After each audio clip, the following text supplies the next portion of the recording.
दोस्तों बात करने वाले हैं इरेडा स्टॉक के बारे में। देखिए आज इरेडा दोस्तों जबरदस्त तरीके से टूटता हुआ देखने को मिला एंड इसी के साथ मार्केट को आप देखोगे तो भाई जो मार्केट मॉर्निंग के अंदर जो गिरावट थी ना वो वापस से हमें नजर आ रही। देखो आज मार्केट के दो सेशन यहाँ पे हमें नजर आए।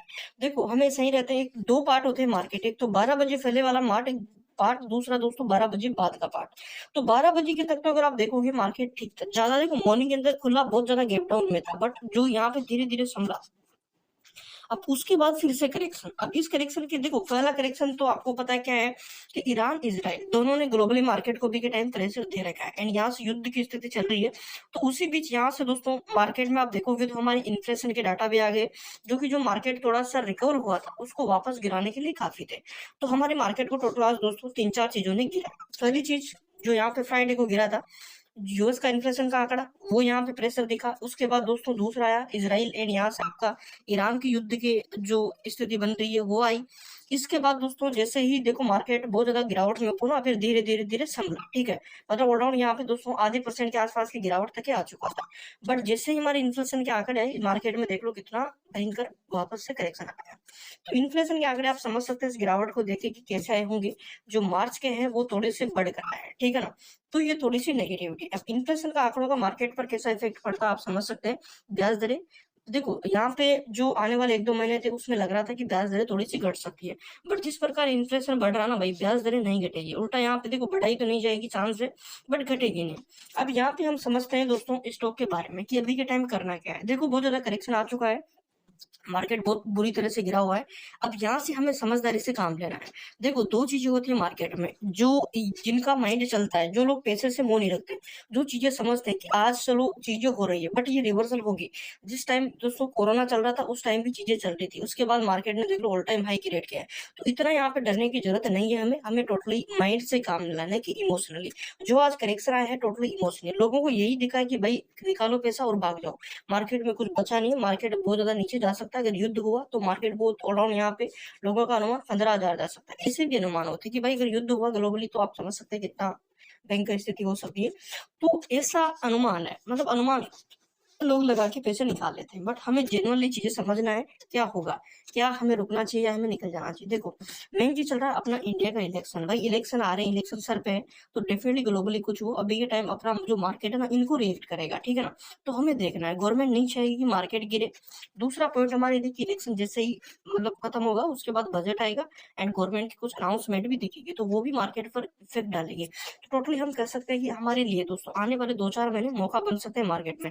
ये जो गिरावट है ये एक बार और इलेक्शन से पहले मौका बन सकती है। तो इन स्टॉक में आपको मौका ढूंढना है, न कि डर के बाहर निकलना। तो अगर ज्यादा ऊपरी खरीद लगा है तो एवरेज करने की कोशिश करना। देखो अगर आप सोच रहे हैं कि ज्यादा गिर जाएगा, 100 रुपए चला जाएगा, मानता हूँ 100 चला जाएगा, ठीक है ना, मैं ये नहीं करा कि जाएगा, मानता हूँ चला जाएगा। अगर कोई बोल रहा है कि भाई 100 जाएगा तो मैं उसकी बात मान लो भाई चला जाएगा, ठीक है।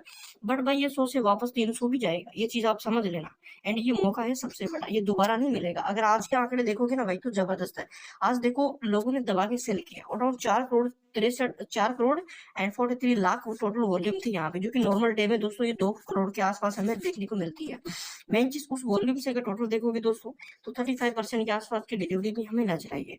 रिटेल ने बेचा है, बड़े प्लेयर्स ने खरीदा है। इस स्थिति में रिटेल बेचता है, बड़े प्लेयर्स खरीदते हैं।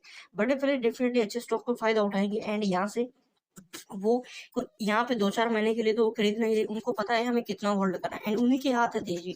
तो वो कभी भी स्टॉक को रॉकेट बना सकते हैं। दूसरी चीज 27 लाख बाहर है, 35 लाख अभी के टाइम सेलर नजर आ रहे हैं। अब यहाँ पे आप देखो कितना अंतराल है, बिल्कुल नहीं। क्यों? क्योंकि यहाँ पे बायर अभी के टाइम में हमें बैक टू बैक नजर आ रहे हैं। रिजल्ट को लेके अभी के टाइम कोई अपडेट नहीं है, 19 अप्रैल को यहाँ पे आपकी बोर्ड मीटिंग होगी तब हमें पता चलेगा।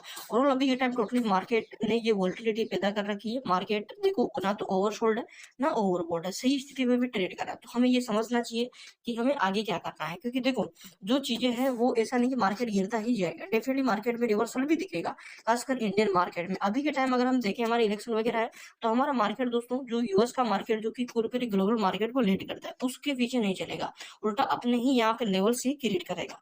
तो हमें समझना चाहिए इस गिरावट में क्या करना चाहिए। मार्केट का अगर हाल देखोगे अच्छे स्टॉक थे दोस्तों, उसमें अगर आप देखेंगे तो हमें एक बाइंग नजर आई एंड जो लोअर सर्किट मॉर्निंग में थे वो खुलते हुए देखने को मिले। एंड अभी के टाइम एक भी स्टॉक ऐसा नहीं है भाई जो नहीं गिरा है, टोटली कुछ एक आध स्टॉक ऐसे होंगे जिनके रिलेटेड पॉजिटिव अपडेट थी, बाकी सबके अंदर दोस्तों हमें धड़ाधड़ से करेक्शन नजर आया। इरेडा आप देख लो 5% आज गिरा है, बहुत बड़ी गिरावट दिखाई है इरेडा ने। आपका एनएसपी से देख लो 3.5% गिरा है। तो ये चीजें, अब मार्केट का ओवरऑल हाल देखोगे अभी के टाइम दोस्तों, तो आज मार्केट में भी एक बुरी तरह से बड़ी करेक्शन हमें नजर आया है।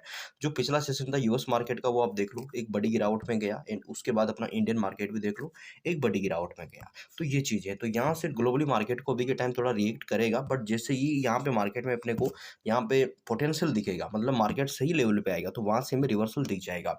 ओवरऑल देखा जाए इरेडा के अंदर अभी के टाइम देखो RSI 53 का आ चुका है। अब यहाँ से चांस है कि RSI 50 के लेवल से रिवर्सल कर ले, तो चांस यही दिख रहा है। एंड यहाँ से सपोर्ट लेवल के बिल्कुल करीब आ चुका है, जो आपका 153 का सपोर्ट था उसके पास आज हमें देखने को मिला इंट्राडे के अंदर, बट रिवर्स जो क्लोजिंग 158 पे दिखे, तो टोटल 153 का सपोर्ट है, यहाँ से नीचे जाने के चांसेस कम है। एंड यहाँ से रिटेस्ट लेके अगेन धमाका कर सकता। तो ओवरऑल अभी के टाइम यही कि लॉन्ग टर्म वाले मौका ढूंढे, शॉर्ट टर्म वाले थोड़ा सा पैसे दिखाए। चैनल पे नए हो सब्सक्राइब जरूर कर लो, बेल आइकन को भी खोलता है, इन अपडेट्स आप दोस्तों बात करने वाले हैं IRFC स्टॉक के बारे में। देखो आज मार्केट में एक भूचाल देखने को मिला है भाई, मार्केट कई कारणों से गिरा है। अगर मार्केट के कारण बता दूं दोस्तों तो 3-4 कारण है, एंड एक अभी के टाइम मोदी जी की तरफ से बहुत बड़ी पॉजिटिव अपडेट देखने को मिली है। खासकर दोस्तों देखो इलेक्शन का टाइम चल रहा है, एंड गवर्नमेंट ने अभी के टाइम अपना घोषणा पत्र जारी किया है, जिसमें दोस्तों उन्होंने कहा है कि अगले 5 साल अगर हमारी गवर्नमेंट आती है तो हम 5 साल में क्या करेंगे, किस सेक्टर में कितना हम कुछ बड़ा करेंगे। तो टोटली रेलवे सेक्टर में दोस्तों एक बड़ी अनाउंसमेंट हुई है, totally green energy, railway sector, इन टोटली सभी जो सेक्टर है उनके रिलेटेड बोला है, बट अपने लिए इंपॉर्टेंट रहेगा रेलवे सेक्टर। देखो आज की गिरावट में आपने जो आपका IRFC की पोटेंशियल तो देख ली होगी कि भाई मार्केट किस कदर गिरा है, IRFC किस कदर रुका है। IRFC दोस्तों अराउंड 140 रुपए पे क्लोज हुआ है, 5-4 रुपए आज गिरावट में हमें गिरता हुआ देखने को मिला। जबकि जो अन्य स्टॉक थे भाई, जो भाग में नहीं रहे थे, रुके हुए थे, कंसोलिडेट कर रहे थे भाई, आज वो बहुत बुरी तरह से फिसलते हुए देखने को मिले। अब IRFC नहीं गिरा, इसके पीछे वजह है IRFC की पोटेंशियल। देखो IRFC नहीं गिरेगा, मार्केट अगर यहाँ से 500 पॉइंट अराउंड 22,000 रुपए के लिए बोला जा रहा है कि भाई मार्केट 22,000 तक जा सकता है अगर यहाँ पे और ज्यादा करेक्शन आता तो। क्योंकि अभी के टाइम देखो वॉर की स्थिति चल रही है ईरान और यहाँ पे इसराइल के बीच, दूसरी तरफ यहाँ पे दोस्तों अपना इन्फ्लेशन बढ़ के आया है।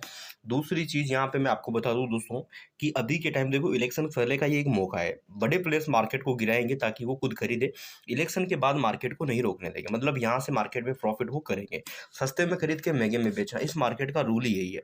यहाँ पे आपको शेयरों को छोड़ दो, किसी भी चीज को छोड़ दो, आप बिजनेस की तरह इसको लो कि बिजनेस कैसे चलता है, सस्ते में खरीदो महंगे में बेचो। किसी भी चीज का मुनाफा हम तभी कमा सकते हैं जब हम सस्ते में खरीदेंगे महंगा बेचेंगे। तो ये चीज है, तो अभी के टाइम टोटली IRFC में सीधा सीधा समझना पड़ेगा कि चल क्या रहा है, हमें करना क्या है, क्या हमें फंसाया जा रहा है गिरावट करा के। बिल्कुल गिरावट एक ट्रेप, एक पैनिक गिरावट है ये। मॉर्निंग के अंदर किस कदर से स्टॉक ओपन हुआ था, अगर आज के लो देखोगे 135 गया था। देखो मॉर्निंग के अंदर धड़ाधड़ सेलिंग यहाँ पे हमें नजर आई, उसके बाद बड़े प्लेयर्स ने खरीदा एंड 140 तक स्टॉक को वापस लेके गए। 142 के स्टॉक के आज के इंट्राडे हाई 140 पे क्लोज हुआ है। तो एक अच्छी हम कह सकते हैं कि हमारे लिए फिर से एक बड़ी अपॉर्चुनिटी सामने आ रही है। एंड हम डाटा देखें अराउंड 5 करोड़ के आसपास टोटल आज वॉल्यूम थी। अब इसमें से दोस्तों डिलीवरी कितनी थी, अराउंड बाई 28-30% के आसपास माल खरीदा गया। इस स्थिति में 10% तो रिटेल रहते हैं और 90% बड़े प्लेयर रहते हैं, ये चीज आप समझ लेना। अगर इसी के उल्टा रहता अभी के टाइम 5% स्टॉक तेजी में रहता, तो हमें कहता है कि 10% बड़े प्लेयर थे खरीदने वाले एंड 90% रिटेलर्स थे, क्योंकि रिटेल हमेशा तेजी में पिक करता है ना कि करेक्शन में। तो ये एक बड़ी अपॉर्चुनिटी हमारे लिए फिर से, एंड अभी के टाइम 30,000 स्टॉक हमें बाइंग ऑर्डर में देखने को मिल रहा है, एक एम ऑर्डर लगा हुआ है। अब मेन चीज हम देखते हैं, देखो इस गिरावट के साथ पी फिर से डाउन जा रहा है, रिजल्ट अच्छे आते हैं तो एक डबल जो बाउंस है वो हमें दिखेगा, एंड बड़ी तेजी से पहले थोड़ा बहुत स्टॉक नीचे आएगा एंड उसके बाद हमें एक बड़ी रैली हमें नजर आएगी। मेन चीज रिजल्ट के रिलेटेड कोई भी अपडेट नहीं है, एंड मोदी जी ने क्या अनाउंसमेंट करी वो भी मैं आपको भी बताऊंगा, उससे पहले डाटा समझते हैं। देखो करेक्शन आया, इसके बाद टोटली रिवर्सल, एक रेंज में स्टॉक कारोबार कर रहा था, क्यों, क्योंकि यहाँ पे भाई बायर थे, ये चीज समझ लो। एंड IRFC में दोस्तों डरने की जरूरत आपको है ही नहीं, बस आपको ये है कि थोड़ा आपको पेशेंस दिखाना है, थोड़ा समझना है कि चल क्या रहा है एंड यहाँ से करना क्या है।